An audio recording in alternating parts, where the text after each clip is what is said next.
नमस्कार दोस्तों, स्वागत है आपका हमारे चैनल और कॉम्पिटिटिव एग्जाम में। आज हम डिस्कस करने वाले हैं मॉक टेस्ट नंबर 12। इससे पहले हमने 11 मॉक टेस्ट डिस्कस कर लिए हैं। आई होप आपने वो मॉक टेस्ट देख लिए होंगे। आज का सेशन स्टार्ट करने से पहले अगर आप हमारे चैनल पर न्यू हैं तो चैनल को सब्सक्राइब कर ले, साथ ही में टेलीग्राम को ज्वाइन कर ले ताकि आपको आने वाली वीडियोस की नोटिफिकेशन टाइम पर मिल सके। आज का सेशन स्टार्ट करते हैं। तो शुरुआत करते हैं आज के सेशन की। तुम्हारा पहला क्वेश्चन है, the revolt of the Oram was headed by.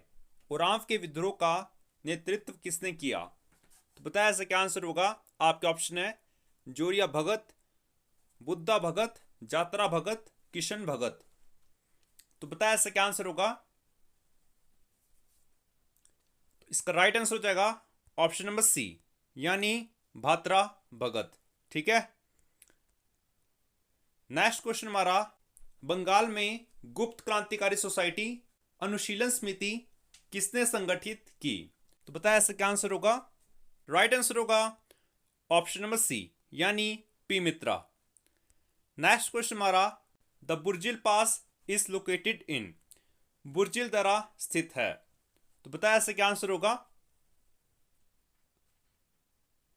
तो इसका राइट आंसर होगा option number D, Jammu and Kashmir.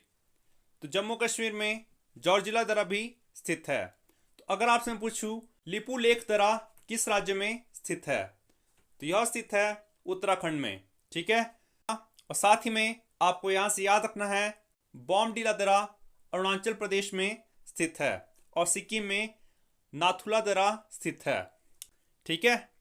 बाकी आपको हिमाचल के दर्रे तो पता ही है। तो बढ़ते हैं नेक्स्ट क्वेश्चन की ओर। लाल मिट्टी सामान्यत विकसित होती है। तो बताया ऐसे क्या आंसर होगा। तो राइट आंसर होगा ऑप्शन नंबर ए, यानी मेटामॉर्फिक रॉक, जिसे हम कायांतरित चट्टान कहते हैं।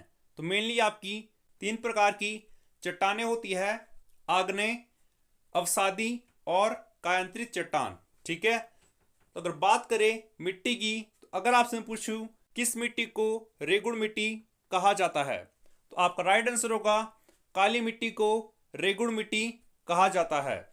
और काली मिट्टी कपास की खेती के लिए सबसे उपयुक्त मानी जाती है। अभी आपके हाल ही के एग्जाम में पूछा गया था कि कॉफी के उत्पादन के लिए कौन सी मिट्टी सर्वाधिक उपयुक्त है, तो आपका राइट आंसर होगा लैटराइट मिट्टी। ठीक है। तो नेक्स्ट क्वेश्चन हमारा, wet temperate forest are found in. आंध्र शीतोष्ण वन पाए जाते हैं। तो बताया ऐसे क्या आंसर होगा। आपके ऑप्शन है सतपुड़ा श्रृंखला में, कार्डमम हिल्स में, नीलगिरी पहाड़ियों में, विंध्य श्रृंखला में।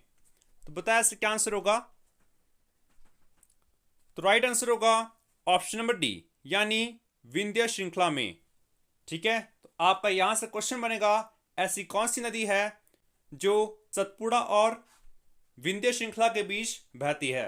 आपका राइट आंसर होगा नर्मदा रिवर। तो नर्मदा रिवर अमरकंटक की पहाड़ियों से निकलती है। तो अमरकंटक की पहाड़ियां मध्य प्रदेश में स्थित है। ठीक है। तो अगर बात करें सतपुड़ा श्रृंखला की, तो आपसे पूछा जाएगा सतपुड़ा श्रृंखला की सबसे ऊंची चोटी कौन सी है, तो आपका राइट आंसर होगा धूपगढ़। ठीक है। नेक्स्ट ये आपका नीलगिरी पहाड़ियां। तो नीलगिरी पहाड़ियां तमिलनाडु में स्थित है। नेक्स्ट क्वेश्चन हमारा, द मारुति उद्योग limited is located at. Maruti उद्योग लिमिटेड स्थित है। तो बताया इससे क्या आंसर होगा। तो राइट आंसर होगा ऑप्शन नंबर बी, यानी गुड़गांव में। नेक्स्ट हमारा, एरो इंजन का निर्माण होता है। Aero engines are manufactured eight.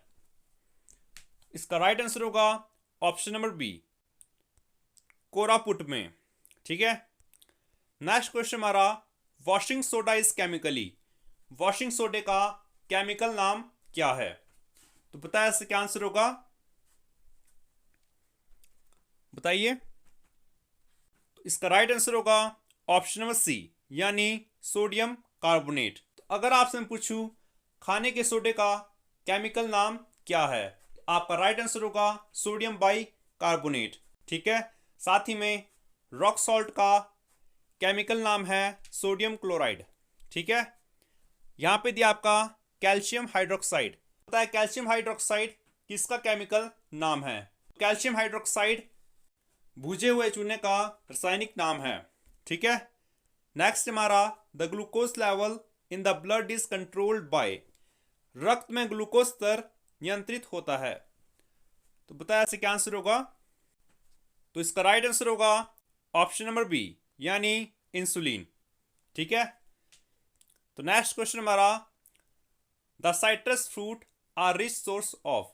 खट्टे फल प्रचुर स्रोत है। तो इसका राइट आंसर होगा ऑप्शन नंबर डी, यानी विटामिन सी। तो अगर बात करें विटामिन सी की और इसका रासायनिक नाम है एस्कॉर्बिक एसिड। तो अगर बात करें विटामिन ए की तो विटामिन ए का रासायनिक नाम है रेटिनॉल और इसकी कमी से नाइट ब्लाइंडनेस, जिसे हम रतौंधी रोग भी कहते हैं। नेक्स्ट हमारा विटामिन बी।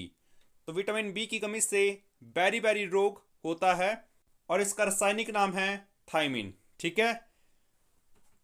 नेक्स्ट हमारा विटामिन डी। तो विटामिन डी का रासायनिक नाम है कैल्सीफिरॉल और इसकी कमी से रिकेटस रोग होता है। नेक्स्ट हमारा विटामिन ई। तो विटामिन ई का रासायनिक नाम है टोकोफिरॉल और इसकी कमी से इनफर्टिलिटी रोग होता है। तो आप मुझे कमेंट बॉक्स में बता दीजिए इस विटामिन में कोबाल्ट पाया जाता है। ठीक है। तो नेक्स्ट क्वेश्चन हमारा which of the following is different from the rest. निम्न में से कौन अन्य से भिन्न है? तो यह आपका रीजनिंग का क्वेश्चन है। तो बताया इससे क्या आंसर होगा? आपके ऑप्शन है रूम, किचन, बाथरूम, फ्लोर। तो इसका राइट आंसर होगा ऑप्शन नंबर डी, यानी फ्लोर। नेक्स्ट हमारा जैसे मिलियनेयर वेल्थ से संबंधित है, ठीक ऐसे ही इंटेलिजेंट किससे संबंधित है? तो बताया इससे क्या आंसर होगा? तो इसका राइट आंसर होगा ऑप्शन नंबर सी, यानी विजडम। तो विजडम का मतलब होता है नॉलेज। तो पढ़ते हैं नेक्स्ट क्वेश्चन की ओर। तो नेक्स्ट क्वेश्चन हमारा the vice president of India may be removed from his office by. Bharat के उपराष्ट्रपति को उसके पद से हटाया जा सकता है। तो बताया इससे क्या आंसर होगा? तो भारतीय संविधान में उपराष्ट्रपति का उल्लेख आर्टिकल 63 में दिया है और साथ ही में आपको याद रखना है कि भारत का उपराष्ट्रपति राज्यसभा का पदेन सभापति होता है और यह दिया गया है आर्टिकल 64 में। तो बताया इससे क्या आंसर होगा? भारत के उपराष्ट्रपति को उसके पद से कैसे हटाया जा सकता है? तो इसका राइट आंसर होगा ऑप्शन नंबर सी, यानी साधारण बहुमत से राज्यसभा में प्रस्ताव पारित करके और लोकसभा के बहुमत सदस्यों की सहमति से। ठीक है। अगर आपसे मैं पूछूं भारत के राष्ट्रपति के महाभियोग की प्रक्रिया किस आर्टिकल में दी गई है? तो महाभियोग का मतलब होता है इम्पीचमेंट। आपका राइट आंसर होगा आर्टिकल 61। आर्टिकल 61 के अंतर्गत भारत के राष्ट्रपति पर महाभियोग चलाया जा सकता है। ठीक है। तो हाल ही में भारत के 15वें राष्ट्रपति बने हैं द्रौपदी मुर्मू, जो कि उड़ीसा राज्य से संबंध रखते हैं। तो अभी आपके हाल ही एग्जाम में पूछा गया द्रौपदी मुर्मू किस जनजाति से बिलोंग रखते हैं? तो आपका राइट आंसर होगा संथाल। वह संथाल जनजाति से बिलोंग रखते हैं। तो नेक्स्ट क्वेश्चन हमारा which one of the following committee is not standing committee of the parliament. निम्न में से कौन सी संसद की स्थायी समिति नहीं है? तो बताया इससे क्या आंसर होगा? तो राइट आंसर होगा option number D, consultative committee of the ministry of finance. ठीक है। तो नेक्स्ट क्वेश्चन हमारा the solicitor general of India provide assistance to the. तो बताया इससे क्या आंसर होगा?